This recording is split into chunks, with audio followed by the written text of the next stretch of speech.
ଆପଣ ଗେସ୍ କରିପାରିବେ ଏଇ ରେସିପିଟି କ'ଣ? କିନ୍ତୁ ବିଶ୍ୱାସ କରନ୍ତୁ ଖାଇବାକୁ ତ ପୁରା ଜବରଦସ୍ତ, ବହୁତ ହି ଟେଷ୍ଟି।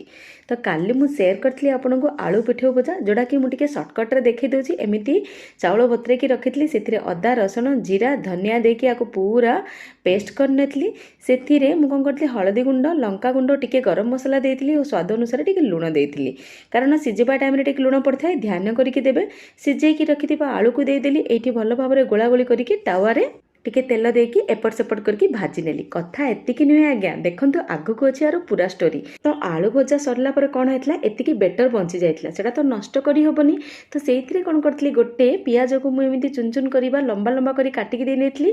ତାପରେ ଆକୁ ତାୱାରେ କ'ଣ କରିଥିଲି, ଗୋଟେ ଚିଲା ଆକାରରେ ରଖିଦେଇଥିଲି। ଆପଣ ଯଦି କେବେ ବେଟର ବଞ୍ଚିଯାଏ, ଫ୍ରିଜ୍ରେ ଷ୍ଟୋର କରିବା ଅପେକ୍ଷା ଏମିତି ଗୋଟେ ପିଆଜରେ ଖାଇକି ଦେଖନ୍ତୁ, ଆପଣ ତାର ଫ୍ୟାନ୍ ହେଇଯିବେ। ପଖାଳ ସାଙ୍ଗରେ ଖାଆନ୍ତୁ ବା ଏମିତି ଚା ସାଙ୍ଗରେ ଖାଆନ୍ତୁ, ଆପଣ ତାର ନିଶ୍ଚୟ ଫ୍ୟାନ୍ ହେଇଯିବେ। ତ ଡେଫିନେଟଲି ଟ୍ରାଏ କରନ୍ତୁ।